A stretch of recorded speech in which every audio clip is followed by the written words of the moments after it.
Naruto Shippuden শেষে Boruto অ্যানিমেতে আমরা একের পর এক কাপল দেখতে পাই। নারুতো, সাসকে, সাই, শিকামারু সবারই মোটামুটি একটা হ্যাপি এন্ডিং হলেও আমাদের কপি নিনজা স্টিল সিঙ্গেল। সে এখনো বিয়ে করেনি, কিন্তু কেন? অনেকে বলবে ভাই মাইট গায়ের মতো একটা সুন্দরী গার্লফ্রেন্ড আর জিরায়ের লেখা মেকআউট ট্যাকটিস থাকলে আর কি লাগে। কিন্তু এর আসল উত্তরটা অনেক বেশি ইমোশনাল, যেটা তোমরা অনেকেই জানো না। Everyone you're talking about has already been killed.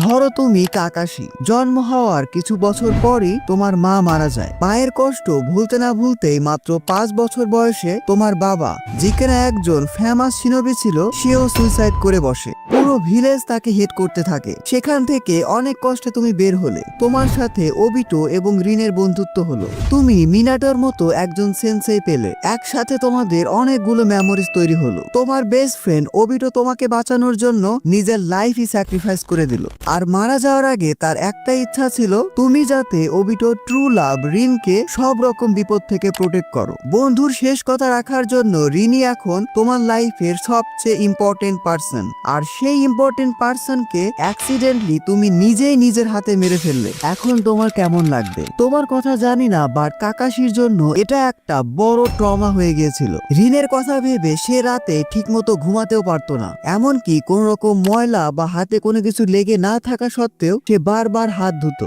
কারণ এই ট্রমাটা এমন পর্যায়ে চলে গিয়েছিল যে কাকাশি ভাবতো তার হাতে এখনো রিনের রক্ত লেগে আছে। এখানেই শেষ নয়। এরপর ধরো তুমি তোমার সেন্সে মিনাতো এবং কুশিনাকেও নিজের চোখের সামনে মরতে দেখতে পেলে। এটাও তোমার নিজের জন্যই। যারা জানো না তাদেরকে বলছি, মিনাতো হোকাগে হওয়ার পর কাকাশিকে দায়িত্ব দিয়েছিল কুশিনা এবং নারুতোকে প্রোটেক্ট করার জন্য। নারুতো যে জন্ম নিবে এটা কিন্তু খুবই সিক্রেট ছিল।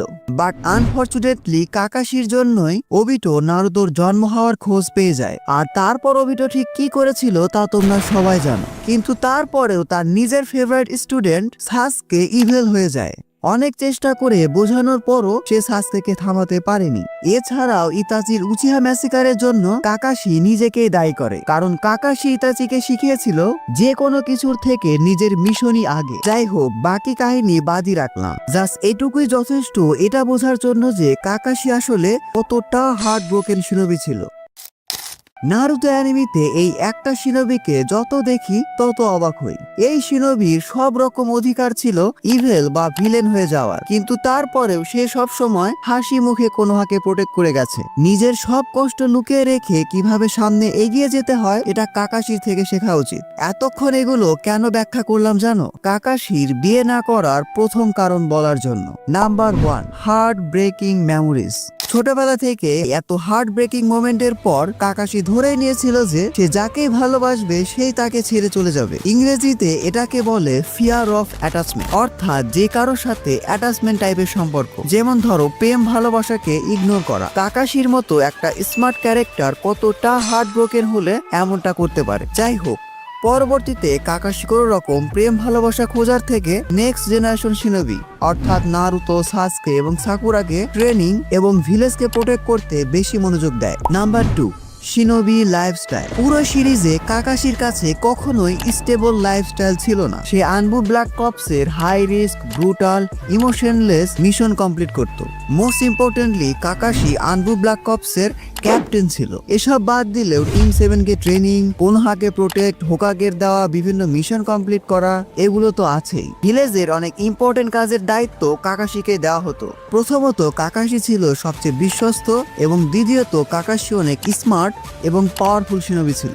এবং নিজে হোকাগে হওয়ার পর কাকাশি তো আরো ব্যস্ত হয়ে যায়। এসবের মধ্যে সে তার লাইফ পার্টনারকে কখন খুঁজবে? এন্টারটেইনিং এর জন্য মাইট গাই আর মাস্টার জিরার লেখা মেকআউট ট্যাকটিস থাকলেই তো হচ্ছে। Number 3, no love interest.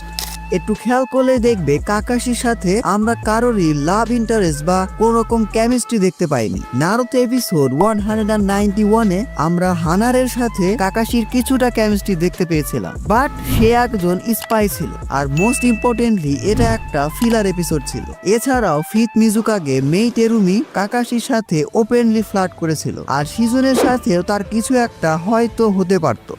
But আমরা দেখিনি। আসলে কাকাশির কোনো লাভ ইন্টারেস্ট ছিল না বললেই চলে। কিশিমোটো হয়তো কাকাশিকে একটা সিঙ্গেল সিগমা হিসাবেই দেখাতে চেয়েছিল। Number 4, the writer itself. Naruto complete করার পর একটা ইন্টারভিউতে নারুতো রাইটার মাসাশি কিশিমোটোকে কাকাশির লাভ লাইফ নিয়ে কিছু জিজ্ঞাসা করলে সে বলে যে নারুতোর এন্ডিংটা তাকে অনেক দ্রুত শেষ করতে হয়েছিল।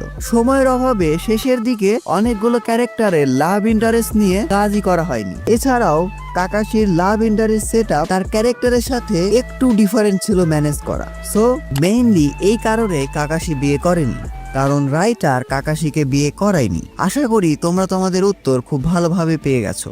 আজকের ভিডিওটি এ পর্যন্তই। ভিডিওটি ভালো লাগলে ভিডিওটিতে এখন একটি লাইক দিয়ে চ্যানেলটি সাবস্ক্রাইব করে ফেলো।